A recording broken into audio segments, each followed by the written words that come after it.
As we all know, 2020 wasn't exactly a great year, and for some of us, 2021 kind of feels like it has senioritis. But there are groups of roles within healthcare and for us in rehab therapy that have gained for 2021. And unfortunately, there are some that have lost. The winners list, if you will, include physical therapist residents, and then the support staff in rehab therapy.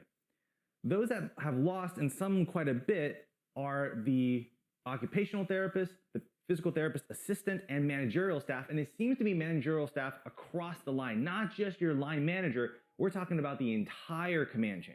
Hello, everybody. It's Ben with UpDate, and today we are pleased to release the summer 2021 edition of the Salary Norms and Trends report we like to call the Job Market Pulse.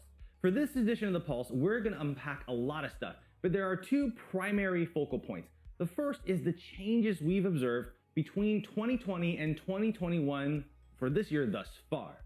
The second emphasis point this report will cover is revisiting the discussion of negotiations.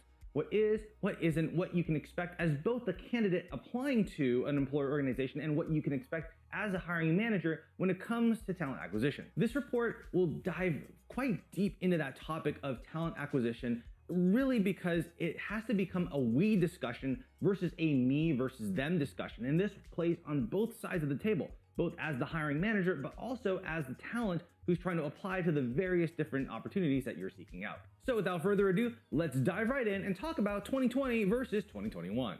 For our winners, physical therapists on average are getting paid about $4,000 more in 2021 per year or per annum equivalent versus 2020. Physical therapist residents are getting paid a whole bunch more. Now, some of this might be a sampling issue, but they're getting paid about $12,000 more in 2021 versus 2020. And there's some discussion about this kind of residency pre and post revisited that we'll discuss in the report itself.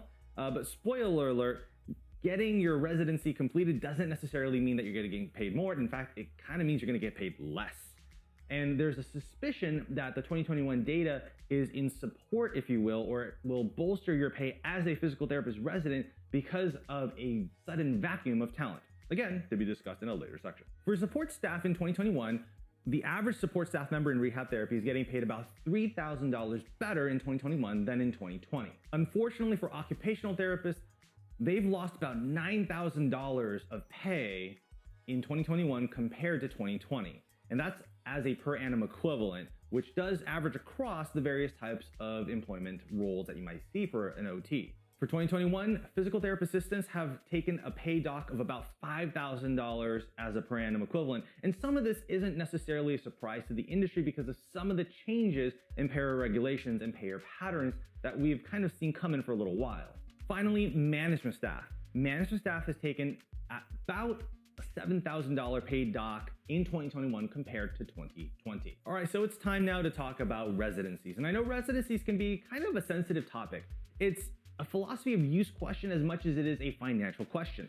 So we decided to take a look at the 2020 data and the 2021 data in two primary categories: those who are currently in residency and those who have completed their residency. Unfortunately, those who finished their residency actually got paid about $4,000 less a year across the average in 2020. And the news doesn't get much better. For 2021, those that completed their residency somehow took close to a $12,000 pay cut in 2021. Now, the news brightens from here, which is those who are currently in their residency. For 2020, the average physical therapist resident got paid about $58,000 a year. For 2021, we're looking at $70,000. This has been an improving trend. For a long time, physical therapist residents really only got paid somewhere between $45,000 to $55,000 a year. And a lot of residency organizations have seen that there is a competition here for talent acquisition. And this is a great gateway to get talented clinicians to be trained inward and upward in that organization. But apparently the challenge is keeping on to that talent or being able to afford paying them a competitive wage after residency.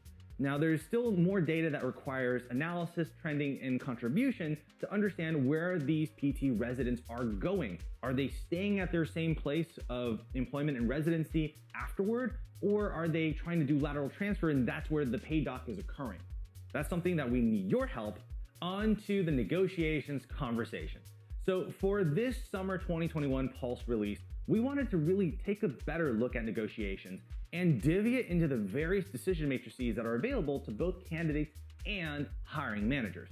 We wanted to take a look at how many people actually will talk about a counteroffer, whether a number is named or not, and of those who accept, who reject, and what's the average trend of ups or downs. There's also a consideration of pay cuts, both from the employer standpoint in an incumbent employee, but also across the negotiation table of talking somebody down from an offer that may or may not be reasonable for your organization. Here are the results. When we summed up all the respondents who named the fact that a counteroffer was part of this data set, they saw that 13% of all counteroffers discussed were just gonna be rejected, regardless of if there was a raise or declination or a recounter offer by the employee or employer, whoever went first. Now, 87% would just say yes because the counter offer was discussed. Now, it might have been a discussion of, hey, this is why we can't counter offer or accept your counter offer or even wiggle because of X, Y, or Z. And that's an important consideration we'll talk about in the talent acquisition and retention aspect of this report. Now, on average, the raise one can expect is about 6.5% when it comes to any counter offer being discussed. This is actually very close for those that were accepted as well as those who were rejected. So regardless, you can expect about a 6.5% bump just by talking about a counteroffer. Now, for all the counteroffer proceedings that didn't go through, about 80% of them didn't receive any kind of discussion or wiggle room. They tried to name a counteroffer, but it was no go, no talk, no explanation. And so 80% of those engagements fell right through. The remaining 20% did receive some type of counteroffer, but they still said no regardless. The opposite is true for those that had a counteroffer experience and they did get some kind of discussion or bump in pay. Those that did get a counteroffer accepted or somehow negotiated in the proceedings, 80% of them would say yes to the job. Unfortunately, 20% of them, regardless of the fact that they did get some kind of bump or discussion, would just say no. And it seems to be that reciprocal 80-20 rule, where 80% of those that had no discussions, no wiggle room, they would just say no flat out.